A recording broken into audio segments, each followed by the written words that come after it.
It's time once again for America's favorite show, The Radio Adventures of Dr. Floyd, brought to you by drfloyd.com.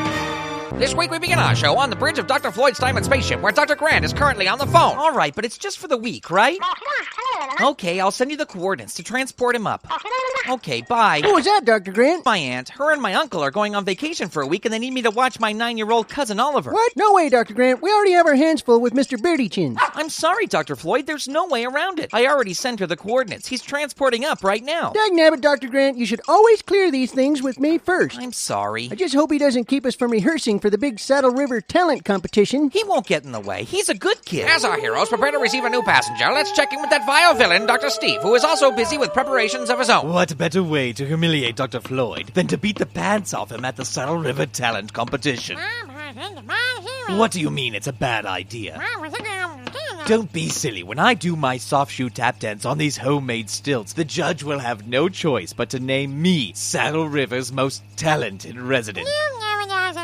Well, that's true. I've never walked on stilts before, but seriously, how hard could it be? Now hand me the duct tape. I need to join these two pieces of wood together. As Dr. Steve finds new ways to push the bounds of ignorance, let's check in with our heroes, who are currently in the practice room of their time and spaceship, rehearsing their number for the Saddle River talent competition. Now remember, on the chorus I want to see big smiles, and don't forget your jazz hands. Ooh, that's the transporter notification signal. Looks like Cousin Oliver has arrived. Oh, great. Well, I'll just radio Ensign Tim Prairie to go pick him up at the transporter room on his way back with our costumes. Hey, remember the first time we met Ensign Tim Prairie? I sure do. It was that time when we were facing all those dangers on our ship.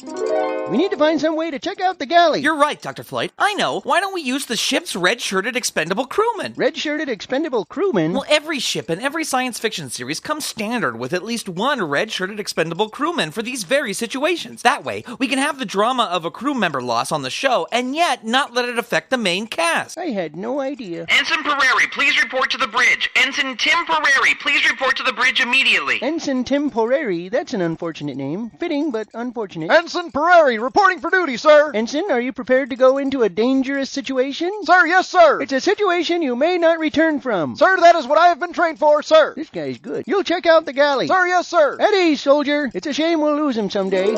Yep, he's a heck of a crewman. Now let's focus, people. The competition is in 2 days. Reporting for practice with costumes and Cousin Oliver, sir. Thank you, Ensign. Hey, Cousin Oliver. How are you, buddy? I'm doing great, Cousin Dr. Grant. Thanks for letting me stay on your ship for a week. Don't mention it. Yeah, and don't touch anything. Cousin Dr. Grant, why does he have such a small head? Well, you see, when he was little, he had a really big head. And then one day, he invented a really Okay, big... can we please get back to practicing the dance? Now let's take it from the top. Here we go. 5, 6, 7, 8, and 1, 2, 3, and kick, and 1, 2, and box step, and 1, 2, 3, and... Tim, could you please watch where you're putting those big feet of yours? Well, if you would do the right steps and keep them out of my way, I wouldn't step on them. You drive me so crazy sometimes, Mr. Prairie. You're no joy yourself, Stewardess Christie. I hate you and your stupid red shirt. Yeah, well, I hate you and your stupid complimentary coffee, tea, and soda.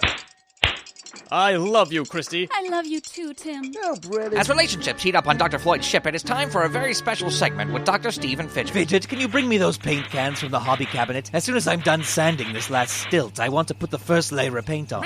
Thank you. Now I just need to sand out this last... Ah! Oh!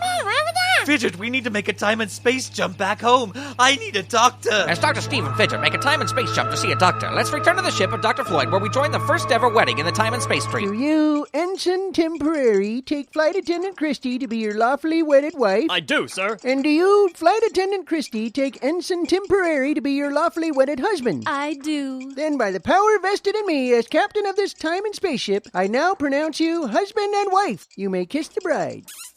Ew, kissing is so gross. Hush, Cousin Oliver. Congratulations, you two. Okay, now let's get back to practicing for tomorrow's talent competition. As Dr. Floyd and the gang get back to their rehearsals, let's check in with Dr. Steve, who is now sitting in the Saddle River Medical Center's examination room 27B. Give it to me straight, Doc. I can handle it. I reviewed your charts, and it would appear you have a splinter. No. Yes. Now I'm going to use a pair of tweezers here. Hold still. There we go. What a brave big boy. Here's a lollipop, and let that be a lesson to you about woodworking safety. Always wear gloves. Oh, thank you, Doctor. Just sit tight here a second, and I'll send in Nurse McGinley, and he'll give you a Band-Aid for that. Dr. Steve is soon discharged from the medical center and sent home. Will Dr. Steve be able to beat Dr. Floyd in the Saddle River Talent Competition? Will Dr. Floyd ever get his crew to practice? And just how many more TV cliches can the writers work into these episodes? Find out next week on the Radio Adventures of Dr. Floyd.